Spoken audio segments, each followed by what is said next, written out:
Life in a world that keeps changing. Think that it's progress you're making. Copy and paste pretty faces all the time. Pictures so perfect we play through only cause you set up the angle.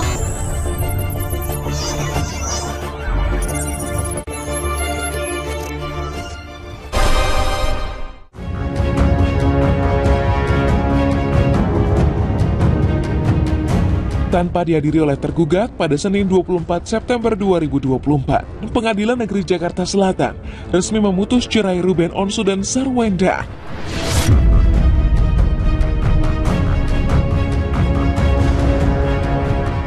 Gugatan cerai yang diajukan oleh Ruben dikabulkan seluruhnya.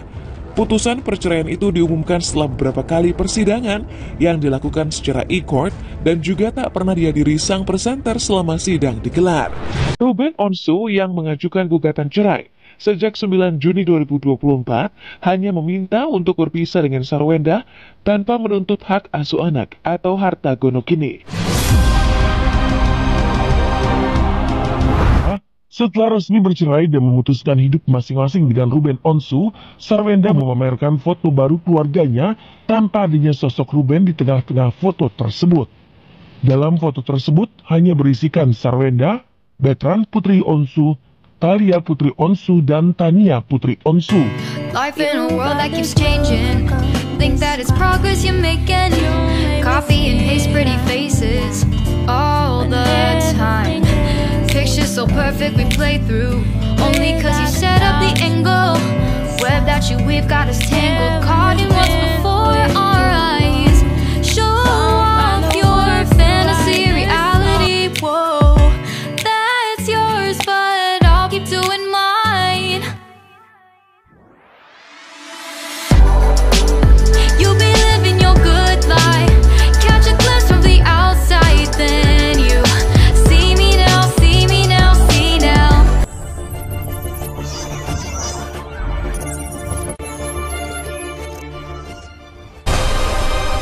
Kemarin diputus oleh Majelis Hakim. Permohonan cerai yang didaftarkan Andre Taulani terhadap istrinya, Rin Wartia Trigina atau Erin, di mana Majelis Hakim pun menyatakan menolak permohonan cerai talak tersebut dengan alasan tidak memenuhi syarat perceraian.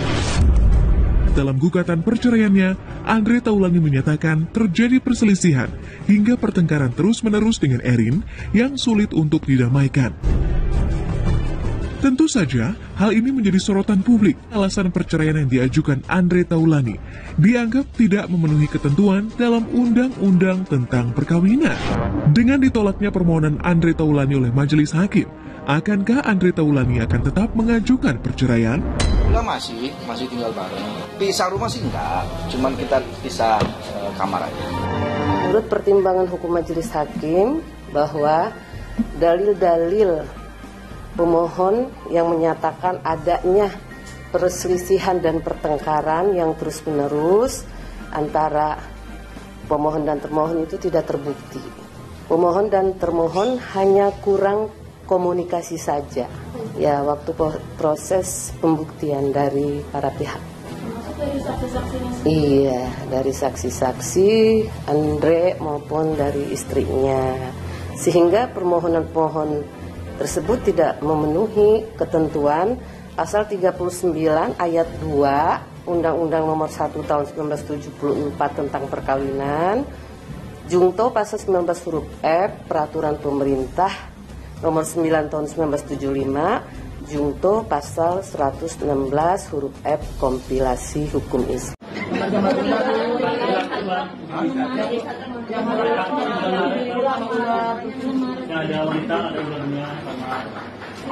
Itu saya di post itu. Kalau teman-teman tahu itu gambar itu bagus ya. Kabar soal kedekatan Andre Taulani dengan Amanda Rigby awalnya berasal dari sebuah unggahan di TikTok @LuckyRichard. Dari video yang diunggah akun tersebut, Andre Taulani kepergok merekam Amanda Rigby yang sedang syuting bersama komedian Diki Divi. Tak hanya itu, akun TikTok tersebut juga memajang potret kedekatan Andre Taulani dengan Amanda Rigby saat keduanya disatukan dalam satu program di televisi. Momen Andre merekam Amanda saat syuting tersebut langsung membuat netizen ramai berspekulasi ada hubungan istimewa antara Andre dan Amanda. Tak heran sejumlah warganet mendoakan keduanya benar-benar menjalin hubungan spesial dan kemudian menikah. Tak sedikit yang menilai keduanya cocok sebagai pasangan kekasih meskipun mereka memiliki perbedaan usia hingga 16 tahun. Namun sampai sekarang keduanya belum memberikan komentar apapun terkait kabar yang santer beredar.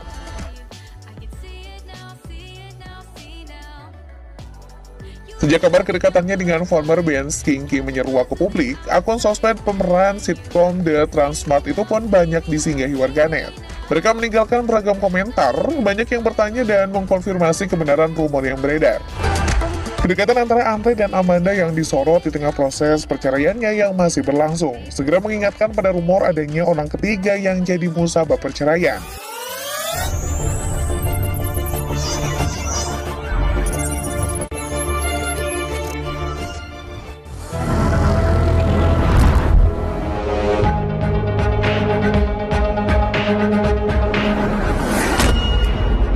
Guna menjawab tudingan selingkuh, Aziza Salsa, istri dari pesepak bola nasional Pratama Arhan, akhirnya muncul ke ruang publik kemarin. Ya, setelah lama menghindar dari awak media, didampingi kuasa hukumnya, Zize pun memastikan jika ia dan sang suami bisa melewati masalah itu dengan baik, serta saling mendukung satu sama lain. Zize mengaku awalnya sempat kaget saat berita miring tentang dirinya yang dituding selingkuh dengan Salim Norderer tiba-tiba muncul dan beredar karena unggahan Rahel V-nya yang seolah mengungkapkan rasa kekecewaannya terhadap sang sahabat, yakni Zize, yang diduga telah menjadi orang ketiga dalam hubungannya dengan Salim Norderer. Sudah sampaikan bahwa hubungan antara klien kami dengan suami ataupun hubungan keluarganya baik-baik saja. So far sih berita di luar ini tidak mempengaruhi apa-apa ya bagi saya dan Arhan, jadi tidak terganggu sama sekali dengan berita-berita yang sudah keluar di media. Kaget itu hal yang manusiawi ya, tapi alhamdulillah kita bisa menjalaninya dengan baik, sangat baik sekali. Terkait berita dugaan perselingkuhan itu, Zize melalui kuasa hukumnya juga sudah melaporkan 12 pemilik akun yang diduga ikut menyebarkan hoaks dan fitnah tentang dugaan perselingkuhannya dengan mantan kekasih Rahel V-nya tersebut ke Bareskrim Polri.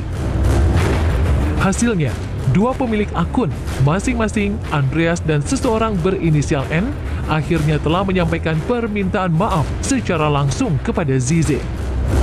Zize pun mengaku menerima permintaan maaf serta jalur penyelesaian kekeluargaan yang diusung kedua terlapor itu. Hari ini saya mengucapkan, saya meminta permohonan maaf kepada Azize terkait konten yang saya bikin gitu ya, dan saya mengakui bahwa konten tersebut sudah memberikan pencemaran nama baik terhadap Zize terkait berita yang sudah cukup simpang siur di luaran. Saya menerima permohonan maaf dari Mas Andre dan keluarga terlapor. Dan saya harap ini bisa menjadi pembelajaran bagi kita semua dan tentunya masyarakat luar untuk lebih berhati-hati lagi dan lebih bijak lagi dalam menggunakan sosial media.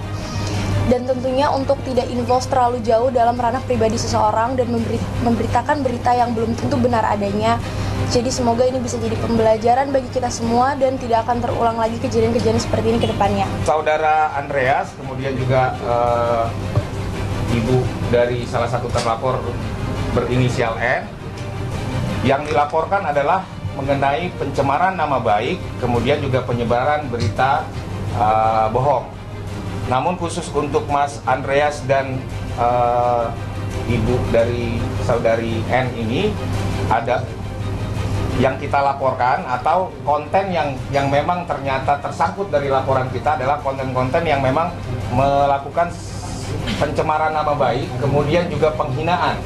Ada konten-konten yang bernada penghinaan terhadap Aziza. Tapi kemudian setelah ditelaah lebih jauh oleh penyidik di Bareskrim Polri, hal ini tentunya masih dapat kita berbicara secara kekeluargaan.